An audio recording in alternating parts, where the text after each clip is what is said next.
দেখো মাঠে আমি আর সুন্টু এসেছি এই যে সর্ষে ফুল তুলতে।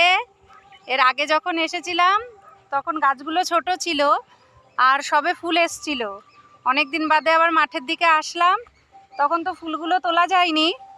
এখন গাছে সর্ষে হয়ে গেছে, এই দেখো গাছে সর্ষে হয়ে গেছে। এখন এই ফুলগুলো ঝরে পড়বে, তাই এই ফুলগুলো এখন তুলে নেওয়া যাবে। এখন এমনিও এই ফুলগুলো ঝরে পড়বে, কোনো কাজে দেবে না। এর আগে যখন এসছিলাম তখন ছোট ছিল বলে ফুলগুলো তোলা যায়নি, কারণ ওই ফুলে সর্ষে হতো। আর এখন তো সর্ষে হয়ে গেছে, এই যে এখন সর্ষে হয়ে গেছে, তাই এই ফুলগুলো এমনিতেও এই যে এখন ঝরে পড়বে। তাই এই মাথার ফুলগুলো তুলে এখন খাওয়া যাবে বড়া।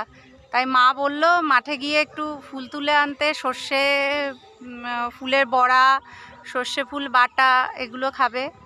তাই আমি আর সুন্টু চলে এসেছি। ওই যে সুন্টু তুলছে, কতগুলো তুলেছে দেখাও মা। অনেকগুলো তুলেছো? কয়টা তুলেছো? কয়টা? ওই কটা? ওই কটায় কি হবে? তোলো, বেশি করে তোলো। এই পাশের গাছটায় আসো, আসো এই পাশের গাছটায় এসে ফুল তুলি আমি আর তুমি। দাও আমি তুলি। আমিও তুলবো, তুমিও তুলবে, তাহলে তাড়াতাড়ি হয়ে যাবে। এই যে আচ্ছা তুমিও তোলো, দেখি কতগুলো তুলতে পারো। তুমি তো তুললে, আমি দেখলাম তুমি কতগুলো তুললে। এবার আমি তুলি কয়টা? তাহলে অল্প কয়টা ফুলে তো হবে না বড়া, অনেক ফুল লাগবে।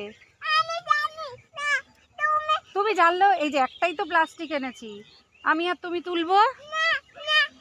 তাহলে কিন্তু সন্ধে হয়ে যাবে, বাড়ি যেতে পারবো না আর। বিকালবেলা এসেছি না, কালকে এই ফুলগুলোর বড়া হবে, তারপরে ফুল বাটা খাওয়া হবে। নাও প্লাস্টিকে ভরো, ও পাশটা যেও না। আচ্ছা এই পাশটা দিয়ে চলো। হ্যাঁ হ্যাঁ, যাওয়ার সময় কটা সর্ষে পাতাও তুলে নিয়ে যেতে হবে, সর্ষে পাতা আর বাটা খাওয়া হবে। এই যে এইগুলো তোলো।